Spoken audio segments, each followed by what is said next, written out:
I'm Joe Ahearne, and I directed 5 of the episodes in the first series. The crew had been working really hard for, I think, 8 or 9 months by the time I joined the last block. And yeah, I think everyone was tired, but I think also everyone was very fired up by the fact they're building up to this huge conclusion, and it's a Dalek war and so on. So I think, you know, in a way, there's a burst of energy at the end of a long shoot just because people really can see the light at the end of the tunnel, and certainly no punches are spared in the last couple of weeks. The robots in Bad Wolf, I think the challenge really was getting them close enough to the personalities of the people that they actually represent. So you've got to be able to recognise that the voice is Anne Robinson's, and the voice of Trinny and Susanna, and the voice of Davina McCall, although we don't see the Davina droid, we only hear them. Oh, we don't care about the blokes in the costumes, we just keep filming until they faint, basically.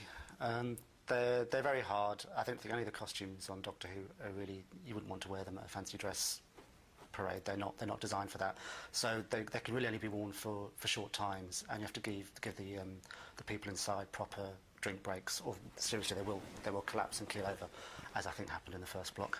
Nothing to do with me. The android and I think one of the Trinity Susanna droids, played by the same guy, Alan, who I think also played the Slitheen, and I think he may even have played an Auton.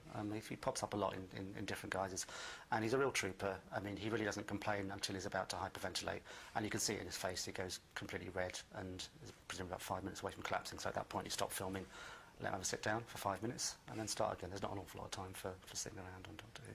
With The Weakest Link, we did do a bit of research, and we looked at how the show looks, and we tried to replicate some of the camera angles and the graphics that are on screen and the tracking shots. So we tried to give that more of a live, quiz show feel. And Trinity and Susanna, again, has a very different look. I think that the real programme is very much documentary. It's not very constructed, whereas ours is. The game station has supposedly 500 floors, and each time you go to a different floor, you're supposed to believe that it's a different corridor. I think it's quite a big, impressive set by itself, but there's a lot of action that takes place there.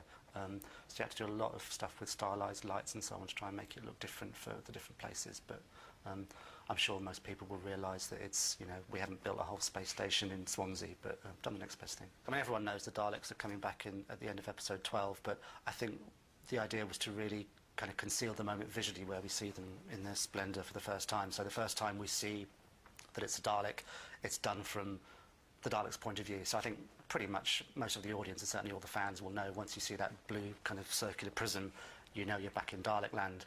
And then the next time you see someone being exterminated, you don't see the Dalek for true, you see it just a kind of distorted reflection in a mirror. And that was something that wasn't storyboarded and wasn't planned. We just saw it on the day when we were going around the set, and the designer Ed had put up these wonderful kind of gold perspex panels, and as you're walking around you could see kind of distorted reflections of the crew in it, and you kind of immediately thought, you want to see a Dalek, do that as well. The reveal at the end of 12, where you see Rose surrounded by, I think, 9 Daleks, then you keep jumping back. The first shot we did on set, and then the rest of them are all CGI. So in a way, the fun part of that is seeing what the boys do with it later. When you go to the mill and you see that final CGI shot get put together, and that's quite exciting.